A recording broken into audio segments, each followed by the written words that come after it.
Bonjour, nous allons corriger l'exercice 1 de la fiche d'exercice repérage dans l'espace.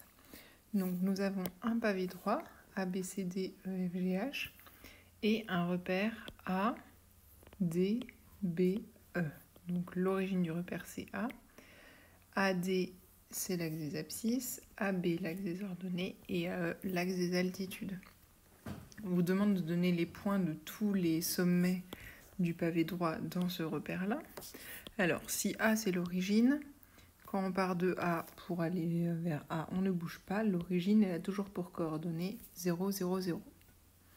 Ensuite, on peut s'intéresser au point D. Le point D, il représente l'abscisse. Donc, pour aller de A vers D, on se déplace de 1 sur l'axe des abscisses, puis plus rien. Donc, les coordonnées de D, c'est 1, 0, 0. Le point B, il représente l'axe des ordonnées.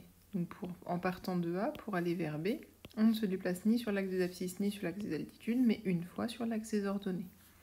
Donc, les coordonnées de B, c'est 0, 1, 0.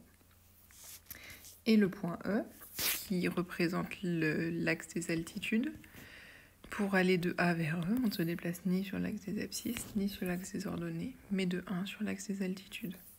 Donc les coordonnées de E, ça va être 0, 0, 1. Donc les coordonnées de l'origine du repère, c'est toujours 0, 0, 0. Les coordonnées du point qui représente l'unité des ordonnées, c'est toujours 0, 1, 0. Pour l'abscisse, on aura le 1 en abscisse et pour l'altitude, le 1 en altitude. Maintenant, pour les autres points, on s'intéresse à C. Je pars de A, je vais aller vers C. Je vais me déplacer une fois sur l'axe des abscisses, une fois sur l'axe des ordonnées, mais je n'ai pas besoin de monter. Donc les coordonnées de C, c'est 1, 1, 0. Pour aller vers F, je pars de A, je n'ai pas besoin d'avancer. Par contre, je me déplace une fois sur l'axe des ordonnées, puis une fois en altitude. Donc les coordonnées de F, c'est 0, 1, 1. Pour aller vers G, je pars de A, j'avance une fois parallèlement à l'axe des abscisses, une fois parallèlement à l'axe des ordonnées et une fois parallèlement à l'axe des altitudes.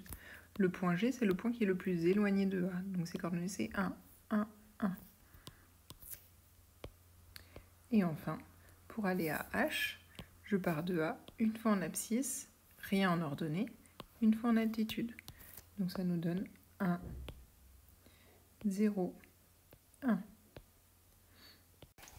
Ensuite, on nous demande de placer le point I de coordonnées 1,5, 0, 0. Donc 1,5, 0, 0, ça veut dire qu'on va se déplacer que de la moitié de l'axe des abscisses et pas sur l'axe des ordonnées ni sur l'axe des altitudes. Donc le point I, il va se retrouver ici, avec la même distance de chaque côté.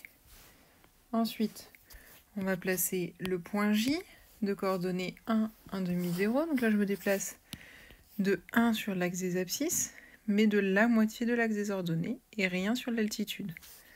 Donc le point J, il va se retrouver au milieu du segment DC.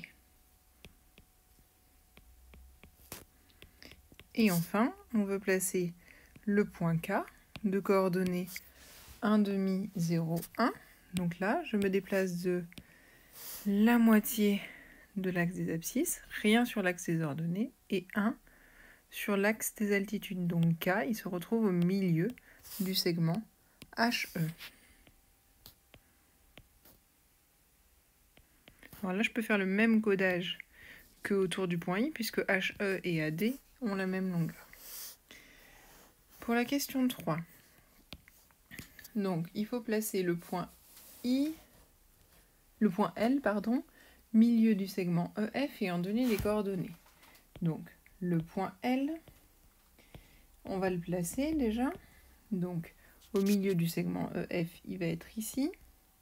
On peut coder que c'est le milieu. Alors, maintenant, on part de A et on essaye d'atteindre L. Est-ce que j'ai besoin d'avancer? Non. Est-ce que j'ai besoin d'aller vers la droite? Oui, de la moitié du segment AB.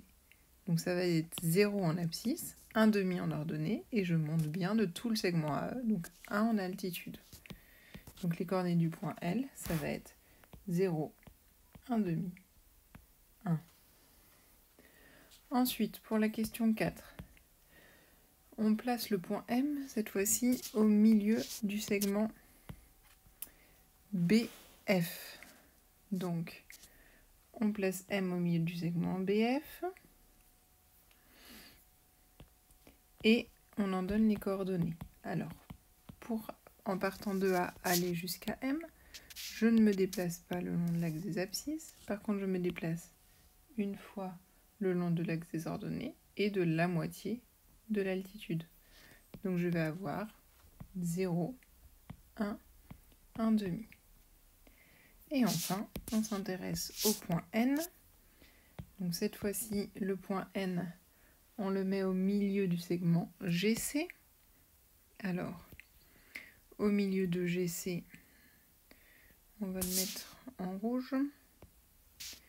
Encore, donc, on est ici. Hop, on place le point N et on va chercher ses coordonnées.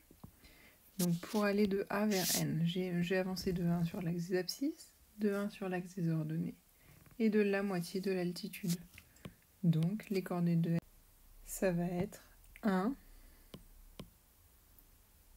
1 et 1 demi.